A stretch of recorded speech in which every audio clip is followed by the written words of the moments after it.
भविष्यात ऑपरेशन सिंधू सुरूच राहील असं आपलं एअरफोर्स म्हणत आहे आणि लष्करानं ज्या प्रेस कॉन्फरन्सेस कालही घेतल्या, आज महत्वाची दोन देशांच्या लष्करामध्ये काय संवादाची शक्यता व्यक्त केली जाते आहे.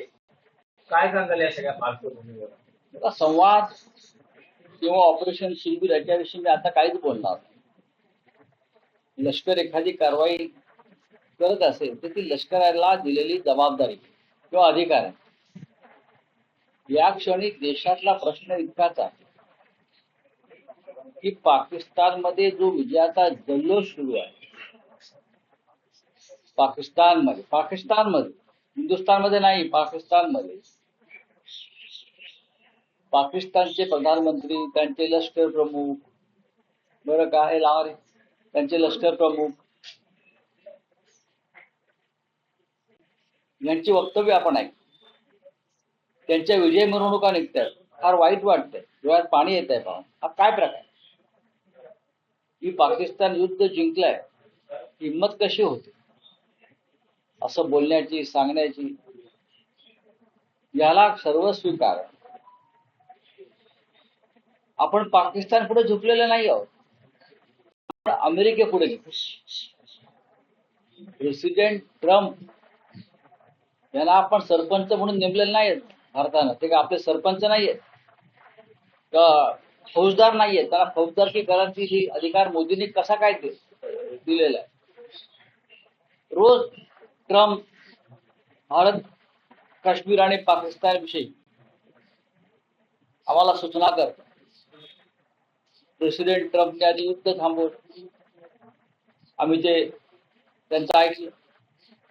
प्रेसिडेंट ट्रम्प आता म्हणतोय मी काश्मीरमध्ये मध्यस्थी करेन. प्रेसिडेंट ट्रम्पने शिमला करार वाचला पाहिजे आणि त्याआधी भारतीय जनता पक्षानं आणि नरेंद्र मोदींनी शिमला करार वाचला पाहिजे. हा द्विराष्ट्र करार, शिमला करार, आणि त्याच्यामध्ये कोणतेही तिसरं राष्ट्र हस्तक्षेप करू शकत नाही. जे काय होईल दोन राष्ट्रांमध्ये चर्चा. यात प्रेसिडेंट ट्रम्प ही थर्ड पार्टी आली कुठून आणि कारण काय? आणि आम्ही त्यांना आमच्या काश्मीर हा आमचा अंतर्गत विषय, काश्मीर हा आमचा देशाचा अंतर्गत बाब आहे आणि त्याच्यामध्ये प्रेसिडेंट ट्रम्प असेल किंवा प्रेसिडेंट पुतीन असेल किंवा अजून कोणी असतील, त्यांना हस्तक्षेप करण्याची गरज नाही. आम्ही समर्थ आहोत. जर आमचं लष्कर समर्थ असं आम्ही म्हणतो, मग प्रेसिडेंट ट्रम्पला यात लक्ष घालण्याची गरज नाही किंवा सरपंच म्हणून जबाबदारी स्वीकारण्याची गरज नाही. ते त्यांच्या गावचे पाटील, आम्ही आमच्या गावचे पाटील, सरपंच. पण नरेंद्र मोदी यांच्या सरकारनं जी गोडचेपी भूमिका घेतलेली आहे त्याच्यामुळे प्रेसिडेंट ट्रम्प भारतामध्ये घुसलेला आहे.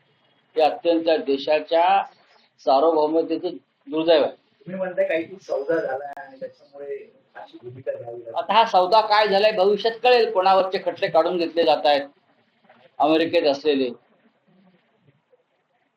किंवा अजून काय कोणाला मिळत आहे. अमेरिकेत पण कोणाला काय कामं धामं उद्योगपतींना मिळत आहेत. विशेषतः जे खटले चालू आहेत ब्रायबरीचे, लाचखोरीचे, त्याच्यामुळे काही लाडक्या उद्योगपती मित्रांना अटकेची भीती वाटते अमेरिकेकडून. याच्या भविष्यात कळेल ना, या गोष्टी हळूहळू उघड होतात. त्याच्यामुळे सौदा काय झाला भारत आणि अमेरिकेत हे समजणं या देशाला गरजेचं आहे. तुमचा रोख हा अदानी उद्योग समूहाकडे आहे. मी आता कोणाचं बघा असं आहे की या क्षणी नाव घेणं हे चुकीचं आहे. युद्ध चालू आहे ना, ऑपरेशन सिंधूर सुरू आहे. पण भारताच्या अंतर्गत बाबीमध्ये काश्मीरच्या संदर्भात प्रेसिडेंट ट्रम्प आणि अमेरिकेने नाक खुपसणं हा आमच्या स्वातंत्र्याचा, हा आमच्या संसदेचा, हा आमच्या ज्याला आम्ही सार्वभौमत्व म्हणतो बरं का, संप्रभुता, हा त्याचा सरळ सरळ अपमान आहे. मिस्टर मोदी हे संसदेचं विशेष अधिवेशन बोलवायला तयार नाही. या देशातल्या घडामोडीची प्रत्येक माहिती प्रेसिडेंट ट्रम्पला दिली जाते आणि त्याच्याकडून सूचना येतात. हा संसदेचा अपमान आहे आमचा. पण राऊतसाहेब, आतापर्यंत तुम्ही केंद्रीय गृहमंत्री अमित शहा यांच्या राजीनाम्याची मागणी करत होता, आता तर तुम्ही पंतप्रधानांच्या राजीनाम्याची मागणी करता. का करू नये? का करू नये? अमित शहा हे देशातल्या अंतर्गत हल्ल्यांसाठी जबाबदार. 26 निरपराध पर्यटकांची हत्या बेलगावमध्ये झाली, त्याला जबाबदार पूर्णपणे देशाचे गृहमंत्री आहेत. हा त्यांचा राजीनामा. आणि या युद्धात ज्या पद्धतीने आम्ही आधी गर्जना केल्या आणि आमचं सैन्य पुढे गेलं, त्यांचे पाय खेचण्याचं काम जर आता कोणी केलं असेल आणि प्रेसिडेंट ट्रम्पला जर मध्ये घुसवलं असेल, त्याला जबाबदार आमचं परराष्ट्र धोरण आणि आमचं प्रधानमंत्री कार्यालय असेल. तर मला असं वाटतं की लोकांच्या या भावना आहेत. तुम्ही लाहोर कराचीवरती तिरंगा फडकवण्याची भाषा केली होती ना, आणि आज तिथे आमच्या विरुद्ध विजयाचे मोर्चे निघतायत. एक भारतीय म्हणून आम्हाला दुःख होणारच. पण राऊतसाहेब, दोन्ही देशांकडून युद्धविरामाची घोषणा होण्याआधीच ट्रम्प हे ट्विटरच्या माध्यमातून, हाच तर सगळ्यात मोठा घोटाळा आहे ना, घोळ आहे. या देशाला माहित नाही, या देशाच्या प्रमुख नेतृत्वाला माहित नाही, इतर कदाचित डिफेन्स मिनिस्टरला माहित नसेल, आणि ट्रम्प तिथून अमेरिकेतून सांगतात युद्ध संपलंय. मग तुम्ही किती लोकांना कोणत्या पद्धतीने अंधारात ठेवलेलं हे हळूहळू उघड होत आहे. आणि हा पडद्यामागे अंधारात नक्की काय सौदा झाला हे सुद्धा आता आम्हाला समजून घ्यावं लागेल. त्यासाठी विशेष अधिवेशन पाहिजे. पण राऊतसाहेब, यात तुम्हाला आश्चर्य वाटत नाही का की 24 तासाआधी अमेरिका असं म्हणतं की आम्ही या तणावामध्ये कुठलाही हस्तक्षेप करणार नाही, आणि 24 तास उलटत नाही तोपर्यंत ट्रम्प हे युद्धविरामाची हा घोषणा अत्यंत करतात. गंभीर मुद्दा आहे की 24 तास आधी अमेरिकेच्या परराष्ट्रमंत्री किंवा व्हाईस प्रेसिडेंट व्हान्स त्या सांगतात भारत आणि अमेरिका आम्हाला दोघे सारखे आहेत, समान अंतरावरती आहेत, आमच्या दोघांशी संबंध चांगले आहेत, त्यांच्या युद्धाशी आमचं काही घेणं देणं नाही, त्यांचा प्रश्न ते सोडवतील. हे व्हाईस प्रेसिडेंट व्हान्स आणि त्यांच्या ज्या स्टेट सेक्रेटरी आहेत त्या सांगतायत. आणि त्यानंतर पुढल्या 24 तासामध्ये प्रेसिडेंट ट्रम्प युद्धबंदीची घोषणा करतो. हा काय प्रकार आहे? हाच तर एक फार मोठा पडद्यामागे काय घडलाय सौदा हे या देशाला कळायला पाहिजे. मी प्रश्न उपस्थित केला की त्या 6 दहशतवाद्यांचं काय झालं ज्यांनी पळसा हल्ला केला.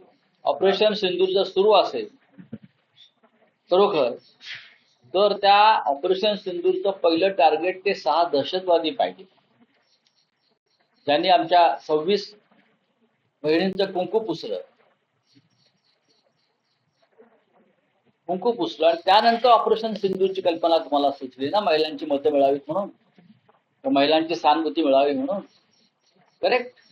मग ते 6 अतिरेकी कुठे गायब झाले? ते देशाच्या बाहेर तर गेले नाहीयेत. एवढी तुमची कडक बॉर्डर सिक्युरिटी फोर्स आहे, सैन्य आहे, युद्ध सुरू आहे, मग गेले कुठे? मग काय अपयश कुठे आहे तुम्हाला नक्की? आणि ह्याची जबाबदारी अमित शहाची. एकूण हे सगळं जे प्रकरण आहे त्यात काही असंही एक मत विश्लेषण व्यक्त होऊ लागलेलं आहे की देशातले काही अनेक महत्वाचे संवेदनशील विषय या सगळ्या घडामोडीच्या निमित्तानं बाजूला पाडले. आता युद्ध काळामध्ये इतर विषयांकडे कोणी चर्चा करत नाही. अनेक प्रश्न आहेत त्या देशात, महागाईपासून भ्रष्टाचारापर्यंत वेगळे वेगळे विषय. पण आता युद्ध सुरू असल्यावर या विषयावरती लक्ष दिलं जात नाही. राज्यातल्या राजकारणाचा विषय आहे. पुन्हा एकदा अजित पवार, शरद पवार आणि देवेंद्र फडणवीस एकत्र एका मंचावर आलेत आहेत. सहकार क्षेत्रासंबंधित एक चर्चासत्र आहे, त्यामध्ये पुन्हा एकदा 2 पवार एकत्र पाहायला. भारत पाकिस्तानमध्ये चर्चा होऊ शकते. भारत पाकिस्तानमध्ये या चर्चा आहे ना. प्रेसिडेंट ट्रम्प आणि मोदीमध्ये चर्चा होऊ शकते. प्रेसिडेंट ट्रम्प आमच्याकडे हस्तक्षेप करू शकतात. तर ही फार लहान गोष्ट आहे आमच्यासाठी. शरद पवार असतील, देवेंद्र फडणवीस, अजित पवार असतील, बरं काही ट्राय पार्टी अग्रीमेंट काय आहे बघावं लागेल. नाही पण साहेब, जर असं असेल की 2 अशा देशांमध्ये चर्चा होते आहे, तर या निमित्तानं शिवसेनेमधला जो तणाव आहे आमच्याकडे अजिबात पार्श्वभूमीवर काही 2 आमच्याकडे काही तणाव नाही. 2 शिवसेना आमच्या पक्षाचे प्रेसिडेंट हे खंबीर आहेत. आमच्या पक्षाचे प्रेसिडेंट आमचे सरपंच आहेत. राजकारणातले. त्याच्यामुळे आम्ही त्यांचे आदेश पाळतो आणि असे कोणतेही चुकीचे निर्णय आणि उद्योग ते करत नाही. पवार साहेब गेल्या काही दिवसांपासून टाळायचे मागे काही दिवसांपासून टाळायचे अजित पवारांसोबत ते शेअर मात्र ज्या चर्चा पाहायला मिळाल्या त्यामध्ये मागील पाकिस्तानला आपण टाळत होतो, युद्धाचीच भाषा केली होती ना.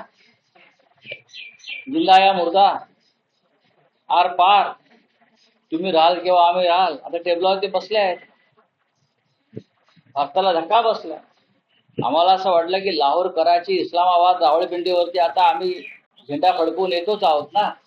तसंच आम्हाला मधल्या काळामध्ये शरद पवार साहेबांविषयी आणि सुप्रिया सुळेंविषयी वाटलं होतं की आता संघर्ष परत सुरू राहील. आमचाही संघर्ष सुरू आहे. पण दुर्दैवानं देवेंद्र फडणवीस यांनी गेल्या काही काळामध्ये माननीय पवार साहेबांचा जो अपमान केला, अपमानास्पद वक्तव्य केले, त्याची खंत आम्हाला वाटते. आम्ही तर अशा व्यासपीठावर गेलो, ते सहकार विकार नंतर आमच्यामुळे काय अडत नाही.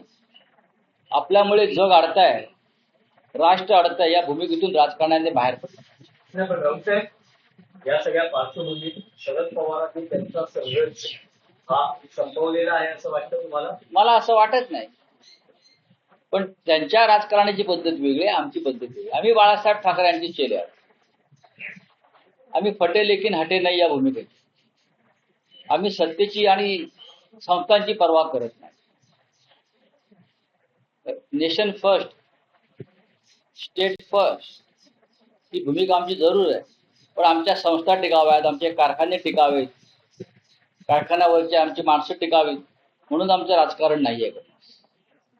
आमचं राजकारण हे गरीब फाटक्या लोकांचं राजकारण, जे येतील ते आमच्या बरोबर, नाही तर त्यांच्याशिवाय. हा वीर सावरकरांचा मंत्र जो आहे तो आमचा धरण असतात.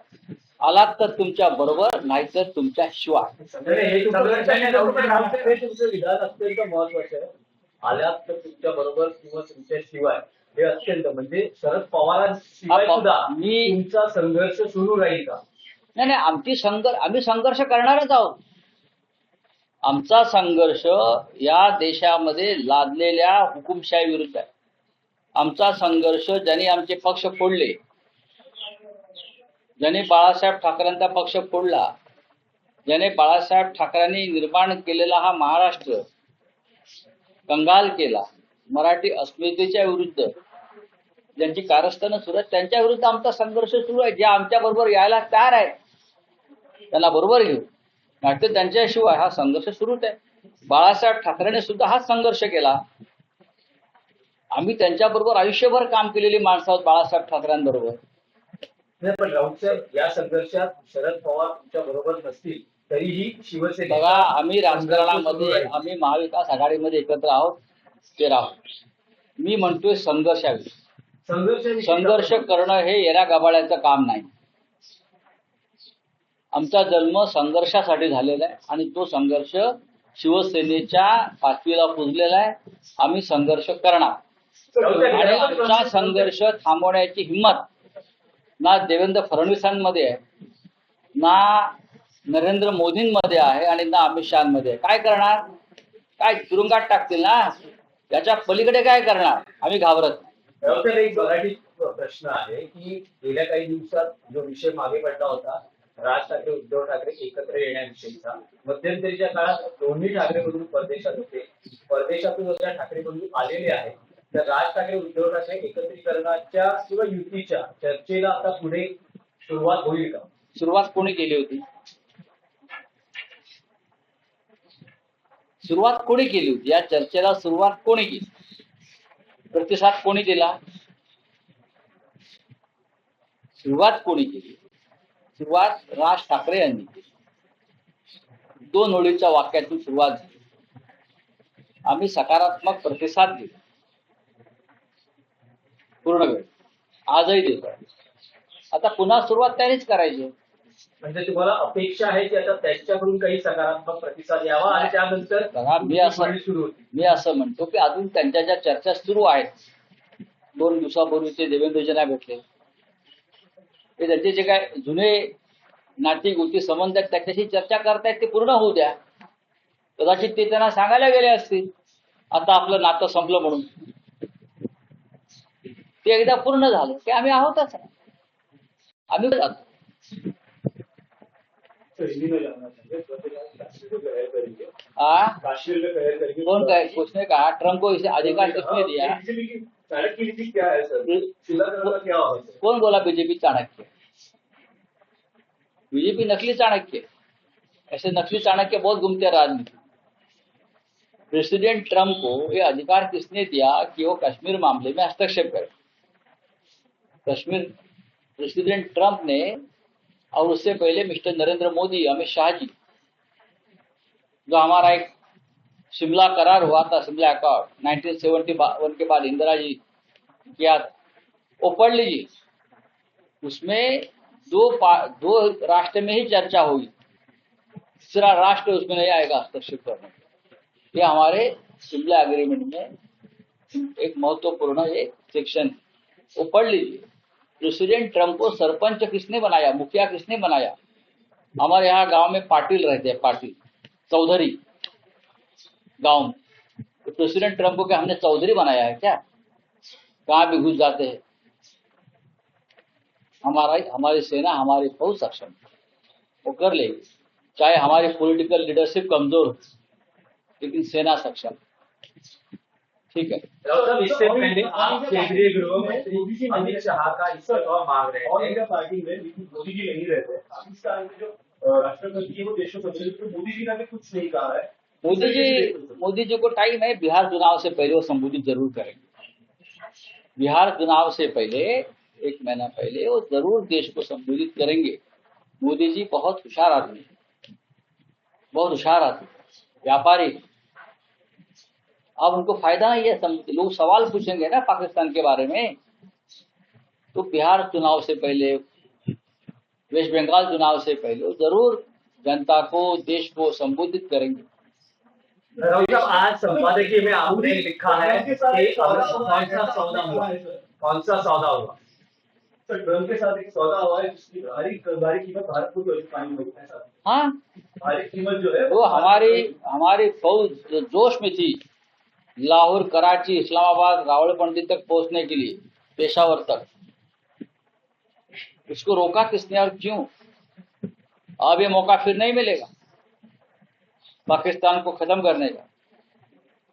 पाकिस्तान में जो जश्न मनाया जा रहा है उसके लिए जिम्मेदार प्रेसिडेंट ट्रम्प है, और प्रेसिडेंट ट्रम्प के जो पिल्ले है, यहाँ पिल्ले देश में, वो प्रेसिडेंट ट्रम्प को अधिकार नहीं है।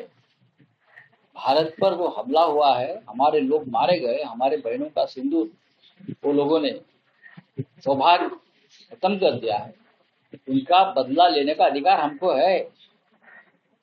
प्रेसिडेंट ट्रम्प कि हमको ये रोक लिया उसने, और हमारे लोग प्रेसिडेंट ट्रम्प के दबाव में आकर हमारा संघर्ष विराम करते हैं, ये ठीक नहीं है।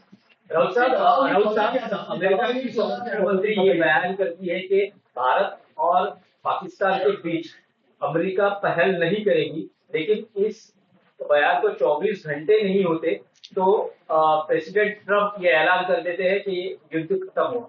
हाँ, स्टेट सेक्रेटरी अमेरिका की और वाइस प्रेसिडेंट वांस दोनों ने ऐलान किया है कि भारत पाकिस्तान युद्ध से हमारा कोई ताल्लुक नहीं है, संबंध नहीं, हम उसमें नहीं बीच में आए।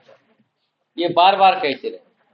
आप उनके ट्वीट देखिए, एक अकाउंट देखिए, और अचानक 24 घंटे में प्रेसिडेंट ट्रम्प ऐलान करते हैं कि मैंने युद्ध रोक दिया। अमेरिका के पापा, बीजेपी वालों के नए पापा वो रुकवा देते हैं। हाँ, अभी नए पापा है बीजेपी वालों में, सरकार के, तो पापा ने वॉर रुकवा दिया, खुश है ये लोग, और वहाँ पाकिस्तान में लोग जश्न मना रहे हैं। क्या सौदा क्या हो गया है? ऐसी क्या नौबत आ पड़ी कि प्रेसिडेंट ट्रम्प को आपने मध्यस्थता के लिए चुना? क्या है?